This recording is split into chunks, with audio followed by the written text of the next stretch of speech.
अरे क्या बात है विष्णु, आज तो तूने आधे घंटे में नाश्ता तैयार कर दिया। आज तो मेम साहब और मालिक खुश हो जाएंगे। गलत विष्णु, आज तुम्हें ये मौका नहीं मिलने वाला। अरे मालिक आप, मैं तो चाय लेकर आपके कमरे में आ रहा था। लगता है आज आप जल्दी उठ गए। अरे उठना ही तो था। वो क्या है ना, आज वही दिन है जिस दिन मैं और तुम्हारी मालकिन पहली बार मिले थे। आज का दिन तो मेरी जिंदगी का सबसे खास दिन है विष्णु, इसलिए सोचा आज मैं स्नेहा के लिए खुद अपने हाथों से मनपसंद नाश्ता बनाऊं। आज के जमाने में भी आप जैसी प्यार करने वाली जोड़ी है, देखकर बड़ी खुशी मिलती है दिल को। आपकी जोड़ी तो सिया राम जैसी है, कभी किसी की नजर न लगे। अरे वो तो है। एक काम करो, आज ये सारा नाश्ता तुम खुद कर लेना, वरना बर्बाद हो जाएगा। स्नेहा के उठने से पहले मुझे उसका मनपसंद नाश्ता भी तैयार करना है। अनुराग अपनी पत्नी स्नेहा से काफी प्यार करता था। आज के स्पेशल दिन अनुराग अपने हाथों से स्नेहा का मनपसंद ब्रेकफास्ट बनाता है और उसके उठने से पहले उसके कमरे में जाता है। अरे ये तो अभी तक सो रही है। स्नेहा, अरे उठो स्नेहा। अनुराग सोने दो ना, कल रात देर तक मूवी देखी थी। अरे एक बार उठकर देखो तो सही, तुम्हारे लिए क्या सरप्राइज है। स्नेहा जैसे ही अपनी आंखें खोलकर उठकर देखती है तो उसके सामने उसके मनपसंद खाने से भरी ट्रे होती है और इसी ट्रे में एक सुंदर सा गुलाब का फूल, जिसे देख स्नेहा के चेहरे पर मुस्कान आ जाती है। क्या बात है, आज मेरा मनपसंद नाश्ता और साथ में ये फूल, लगता है कोई स्पेशल डे है। लगता है तुम भूल गई। तुम्हें पता नहीं आज कौन सा दिन है? अरे आज वही दिन है जिस दिन मैं और तुम पहली बार मिले थे, इसलिए तो मैंने अपने हाथों से तुम्हारा मनपसंद नाश्ता बनाया है। अरे हाँ सॉरी अनुराग, मेरे दिमाग से स्किप हो गया। तुम तो जानते हो ना, घर में इतने सारे काम होते हैं कि कुछ याद ही नहीं रहता। हाँ बाबा, कोई बात नहीं, मैं समझ सकता हूँ। चलो जल्दी से नाश्ता कर लो, फिर हम बाहर घूमने के लिए जाएंगे। अनुराग और स्नेहा एक दूसरे को अपने हाथों से नाश्ता खिलाते हैं, जिसके बाद अब थोड़ी देर बाद में स्नेहा तैयार हो जाती है और अनुराग उसे सबसे पहले मूवी दिखाने ले जाता है। मूवी के बाद स्नेहा अनुराग ढेर सारी शॉपिंग करते हैं और शाम को एक गार्डन में जाते हैं और वहाँ बैठकर आइसक्रीम खाते हैं।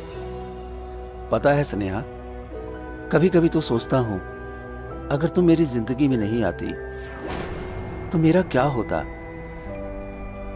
माँ बाबा के गुजर जाने के बाद कभी किसी का प्यार ही नहीं मिला, लेकिन जब से तुम मेरी जिंदगी में आई हो, प्यार के साथ साथ मुझे मेरा पूरा परिवार मिल गया। स्नेहा, मैं तुम्हारे लिए कुछ भी कर सकता हूँ। अनुराग, मैं भी तुमसे बहुत प्यार करती हूँ। बहुत किस्मत वाली हूँ मैं, जो मुझे तुम जैसा हस्बैंड मिला है। अनुराग और स्नेहा प्यार भरी बातें करते हुए आइसक्रीम एंजॉय कर रहे होते हैं कि तभी एक लड़का स्नेहा के पीछे आता है और अपने हाथों से उसकी आंखें बंद कर लेता है और इशारे से अनुराग को चुप रहने के लिए कहता है। अरे कौन है अनुराग, तुम चुप क्यों हो? बताओ ना कौन है। अरे खुद पहचानो कौन हूँ मैं। आवाज तो कुछ जानी पहचानी सी लग रही है, कहीं तुम। स्नेहा अचानक से उठती है और जैसे ही पीछे मुड़कर देखती है तो उसकी खुशी का तो कोई ठिकाना ही नहीं रहता। ये लड़का कोई और नहीं, स्नेहा का कॉलेज का फ्रेंड कार्तिक था। स्नेहा कार्तिक को देखकर काफी खुश होती है और उसके गले लग जाती है। कार्तिक, इतने सालों के बाद मिल रहे हो तुम। कॉलेज कंप्लीट होने के बाद तो तुम मिस्टर इंडिया ही बन गए। अरे क्या करूं यार, बाबा के बिजनेस को संभालने के लिए मुझे इंडिया से बाहर जाना पड़ा। बस एक हफ्ते पहले ही यहाँ इंडिया आया हूँ। सबसे पहले आते ही तुमसे कांटेक्ट करने की कोशिश की, लेकिन तुम्हारा नंबर तो मिल ही नहीं रहा था और बाकी फ्रेंड से भी ठीक से कांटेक्ट नहीं हो पाया। हाँ यार, वो मैंने नंबर चेंज कर दिया था ना, इसलिए। वैसे ये मेरे हस्बैंड अनुराग, ये मेरे कॉलेज का फ्रेंड कार्तिक है। पता है, तुमसे मिलने से पहले मैं कार्तिक के साथ काफी घुमा करती थी। हम तो हर हफ्ते मूवी डेट के लिए भी जाते थे। कार्तिक मेरा बेस्ट फ्रेंड है, लेकिन देखो ना, हमारी शादी में भी नहीं आ पाया ये। काफी अच्छा लगा तुमसे मिलकर। पता है, स्नेहा से मिलने के बाद ये पहली बार था कि जब मैंने स्नेहा को इतना खुश देखा। कार्तिक, तुम किसी दिन हमारे घर पर डिनर के लिए क्यों नहीं आते? हाँ कार्तिक, क्यों नहीं, मैं तुम्हारा मनपसंद खाना बनाऊंगी। अगर आप लोग इतना कह रहे हो तो मैं संडे आता हूँ। कार्तिक, स्नेहा, अनुराग आपस में बैठकर काफी बातें करते हैं और रात होते ही अपने अपने घर निकल जाते हैं। ऐसे ही एक हफ्ता बीतता है और आज संडे का दिन था। स्नेहा विष्णु के साथ मिलकर कार्तिक का मनपसंद खाना बनाती है। शाम होते ही कार्तिक भी घर आ जाता है और अब तो तीनों के तीनों साथ में मिलकर डिनर करते हैं। कार्तिक, कुछ बताओ ना स्नेहा के बारे में। स्नेहा कॉलेज में क्या करती थी? अरे पूरा दिन तो मेरे साथ ही रहती थी। जरा सी इसके कॉलेज में किसी से लड़ाई हो, कार्तिक कार्तिक कहकर मेरे पास चिल्लाती हुई आती थी। अरे कार्तिक चुप करो, अनुराग ये झूठ कह रहा है। हाँ अच्छा जी, मैं झूठ कह रहा हूँ? तुम्हें पता नहीं है अनुराग, ये तुम्हारे सामने बनती होगी डॉन, लेकिन ये बहुत डरपोक है। कार्तिक तुम भी ना। अरे बस बस बस, मेरा तो डिनर हो गया, तुम दोनों बातें करो, मैं तब तक तुम लोगों के लिए आइसक्रीम लेकर आता हूँ। कार्तिक के आते ही स्नेहा काफी ज्यादा खुश रहने लगी थी। यहाँ तक कि अब स्नेहा कार्तिक के साथ अक्सर शॉपिंग वगैरह और घूमने के लिए भी जाया करती थी। अरे स्नेहा, मैं कब से तुम्हें कॉल कर रहा था, लेकिन तुमने मेरा कॉल नहीं उठाया। अरे वो कार्तिक के साथ थी ना, तो शायद देखा नहीं। पता है हम लोग आज क्लब गए थे। तुमने मुझे पहले तो नहीं बताया कि तुम्हें ऐसी जगह जाना पसंद है। अब तुमने कभी पूछा ही नहीं और तुम्हारी पर्सनालिटी को देखकर मुझे कभी लगा ही नहीं कि तुम क्लब वगैरह भी जाते होगे। लेकिन आज क्लब में बहुत ज्यादा मजा आया। मैंने और कार्तिक ने काफी डांस किया। मैं तुम्हें हमारी डांस की वीडियो दिखाती हूँ, रुको।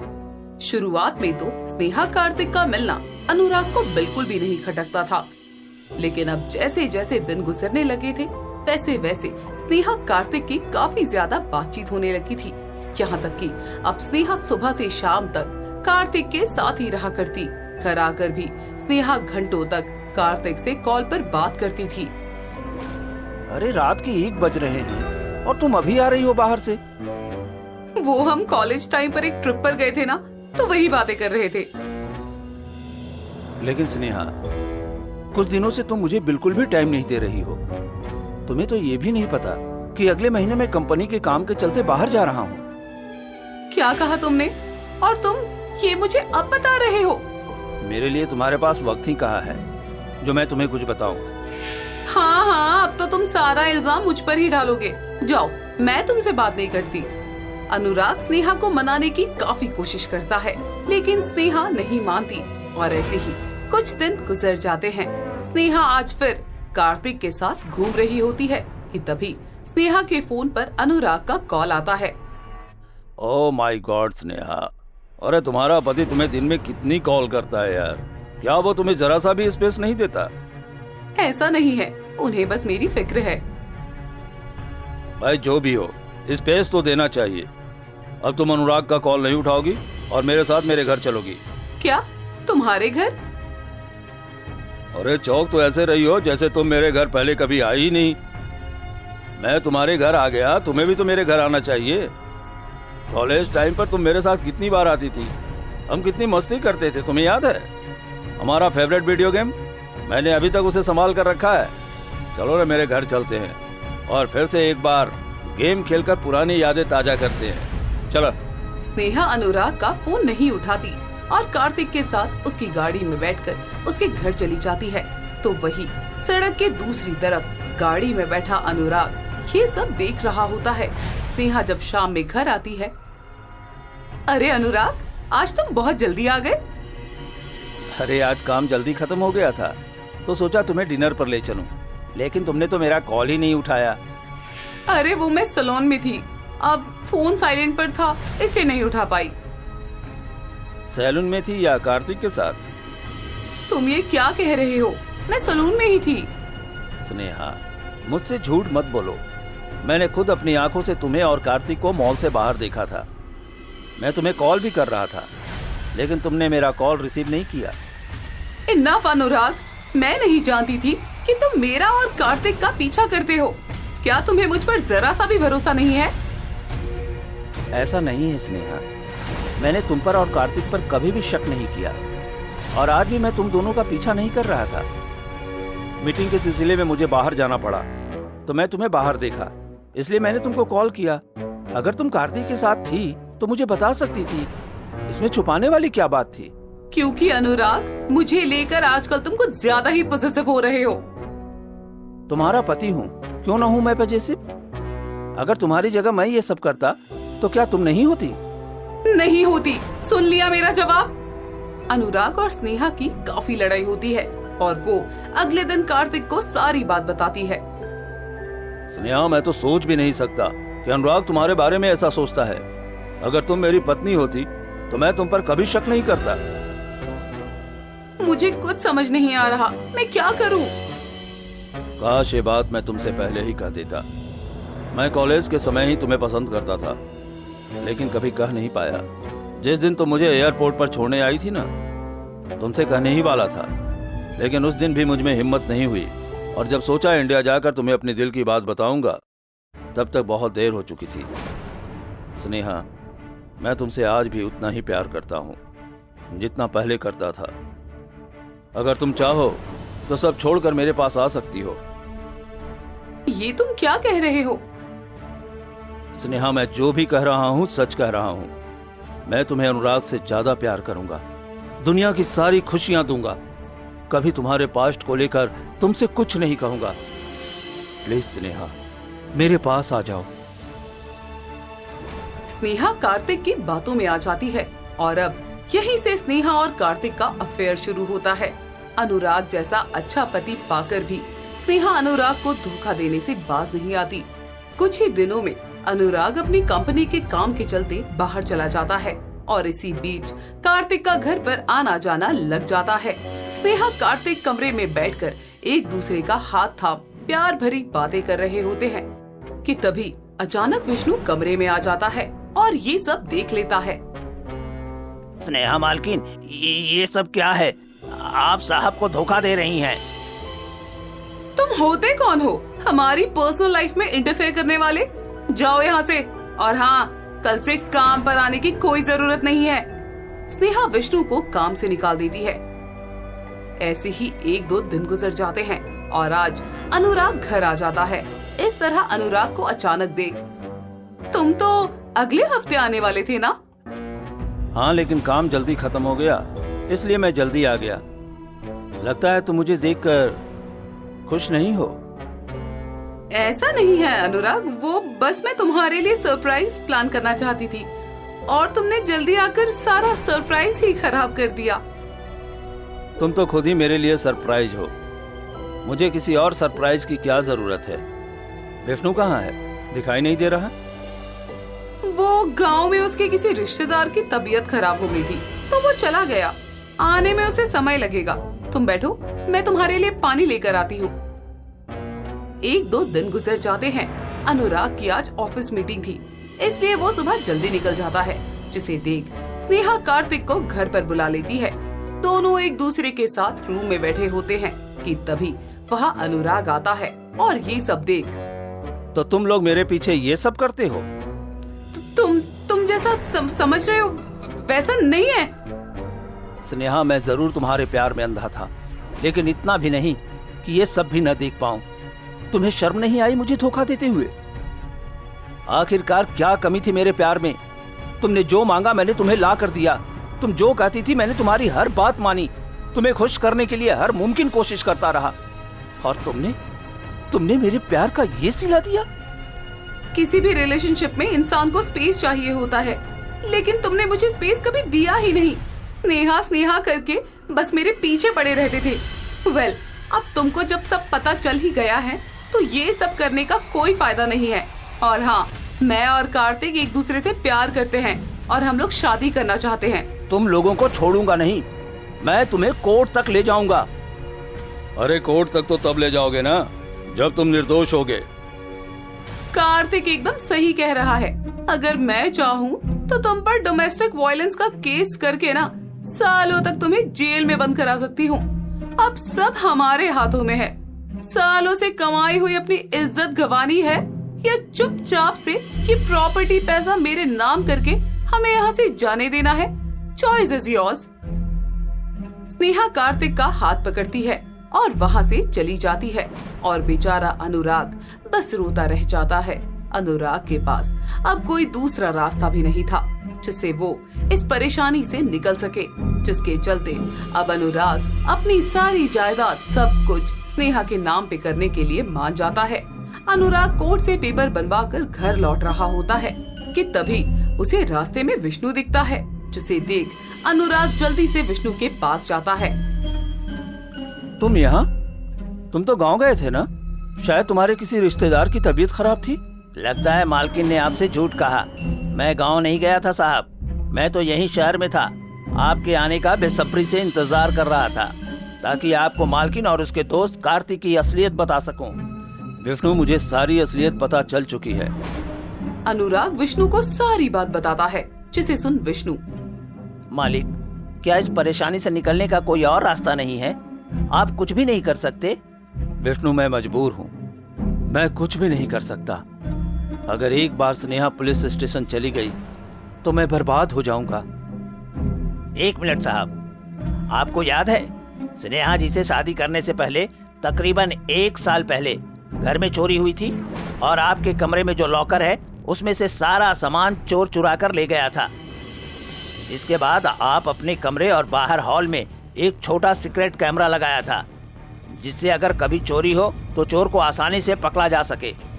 और शायद इस बारे में स्नेहा जी को भी कुछ नहीं पता। अरे हाँ, स्नेहा को इस बारे में कुछ नहीं पता, लेकिन ये तो मुझे क्यों बता रहे हो? मेरे मालिक, वो कैमरा तो आज भी चलता है। अगर आप पुलिस को ये दिखाएं कि किस तरह स्नेहा जी ने अपने दोस्त के साथ मिलकर आपको धोखा दिया है और आपको अपनी जायदाद अपने नाम करने के लिए मजबूर किया है, तो बाजी पलट सकती है और आपको अपनी सारी जायदाद स्नेहा जी के नाम करने की कोई जरूरत नहीं है। तुम नाम से ही नहीं, काम से भी विष्णु निकले। जिस तरह भगवान विष्णु अलग अलग रूप धर करके हम लोगों की मदद करते हैं, ठीक उसी तरह आज तुमने मेरी बहुत बड़ी मदद की है विष्णु। उन दोनों कैमरे का एक्सेस अनुराग के फोन में ही था, जिसे चेक करने पर अनुराग को स्नेहा और कार्तिक के खिलाफ सारे सबूत मिल जाते हैं, जिसे लेकर अब वो पुलिस स्टेशन जाता है। और ऐसे ही 2 दिन गुजर जाते हैं। आज स्नेहा और कार्तिक दोनों अनुराग के घर सारे जायदाद के पेपर लेने के लिए आने वाले थे। My dear husband, oh sorry, ex husband, वो क्या है ना, मैंने और कार्तिक ने हमारे डिवोर्स के पेपर्स भी तैयार कर लिए हैं। अब जल्दी से इस पर साइन कर दो और मुझे इस रिश्ते से आजाद करो। तुमने अभी तक सारी प्रॉपर्टी भी स्नेहा के नाम कर दी होगी, आई एम राइट? तलाक के पेपर पर साइन कर। तुम्हें इस रिश्ते से तो आजाद कर दूंगा, लेकिन इन जायदाद के पेपर्स पर साइन करके तुम्हें फूटी कौड़ी भी नहीं दूंगा। क्या कहा तुमने? तुम्हारा दिमाग तो ठीक है ना? लगता है तुम हमारी बात भूल गए। अब वक्त आ गया है जब तुम इसे घसीट कर कोर्ट तक ले जाओ। लातों के भूत बातों से नहीं मानते। अब तो कानून ही बताएगा कि कौन घसीटते हुए जेल जाएगा। You are under arrest Mrs Sneha और कार्तिक। अनुराग जी को ब्लैकमेल करके उनकी सारी प्रॉपर्टी हथियाने और साथ ही उन्हें धोखा देने के लिए हम आपको अरेस्ट करते हैं। हाँ, अच्छा हुआ इंस्पेक्टर साहब, आप सही वक्त पर आ गए। आप नहीं जानते कि मेरा हस्बैंड मुझ पर कितने अत्याचार करता है। एक्टिंग बहुत अच्छा करती हैं आप। अगर आप सीरियल्स में जाकर ट्राई करें तो आपको बहुत अच्छा काम मिल सकता है स्नेहा जी। ये एक्टिंग ना फिल्म में ही अच्छी लगती है स्नेहा जी, रियल लाइफ में नहीं। अनुराग जी ने हमें सब कुछ बता दिया है और तो और हमारे पास प्रूफ भी है। पुलिस इंस्पेक्टर स्नेहा को वो सारी रिकॉर्डिंग दिखाते हैं जिसमें वो और कार्तिक अनुराग को ब्लैकमेल कर रहे हैं और उसकी पीठ पीछे गुलछर्रे उड़ा रहे हैं। ये देख कार्तिक के तो पसीने ही छूट जाते हैं। अनुराग, आप मुझे माफ कर दो, मैंने सच में कुछ नहीं किया। स्नेहा ही आई थी मेरे पास, इसे मैंने लाख समझाया लेकिन इसने मेरी एक नहीं सुनी। अब मैं हूं तो मर्द ही ना, भाग गया था। मुझसे बहुत बड़ी गलती हो गई। मुझे तुमसे कुछ नहीं चाहिए, बस मुझे जाने दो। कार्तिक, ये तुम क्या कह रहे हो? मैं तुम्हारे पास नहीं आई थी, तुम ही आए थे मेरे पास। तुम ही ने तो कहा था मुझसे कि तुम मुझसे बहुत प्यार करते हो और मेरे लिए कुछ भी कर सकते हो। हाँ कहा था, लेकिन इसका मतलब ये तो नहीं कि मैं तुम्हारे लिए अपनी इज्जत और जिंदगी दांव पर लगा दूं। प्लीज प्लीज मुझे जाने दीजिए इंस्पेक्टर साहब। देखा स्नेहा, जैसी करनी वैसी भरनी। तुम इस लड़के के लिए मुझे धोखा दे रही थी। अनुराग, मुझे माफ कर दो। मैं नहीं जानती थी कि ये सिर्फ अपने मतलब के लिए मेरे साथ है। मुझे एक मौका और दे दो अनुराग। मैं आइंदा कभी ऐसी गलती नहीं करूंगी। मुझे माफ कर दो अनुराग, प्लीज मुझे माफ कर दो। स्नेहा, मैं तुम्हें माफ भी कर दूं, लेकिन मैं फिर तुम्हें कभी अपनी जिंदगी में अपना नहीं पाऊंगा। इंस्पेक्टर साहब, मैंने स्नेहा से बहुत प्यार किया है और मैं नहीं चाहता कि उसकी इज्जत यूं सरेआम नीलाम हो। आप स्नेहा को छोड़ दीजिए, लेकिन हाँ, सिर्फ एक शर्त पर कि स्नेहा फिर कभी मुझसे कांटेक्ट करने की कोशिश नहीं करेगी। ये कभी मुझे अपनी शक्ल दोबारा नहीं दिखाएगी। स्नेहा अनुराग से काफी माफी मांगती है, लेकिन अनुराग स्नेहा को माफ नहीं करता, लेकिन उसे वहाँ से बाइज्जत जाने देता है। स्नेहा की एक छोटी सी गलती ने स्नेहा की सारी जिंदगी तबाह कर दी थी। उसने खुद से ज्यादा प्यार करने वाला एक हमसफर हमेशा हमेशा के लिए खो दिया था।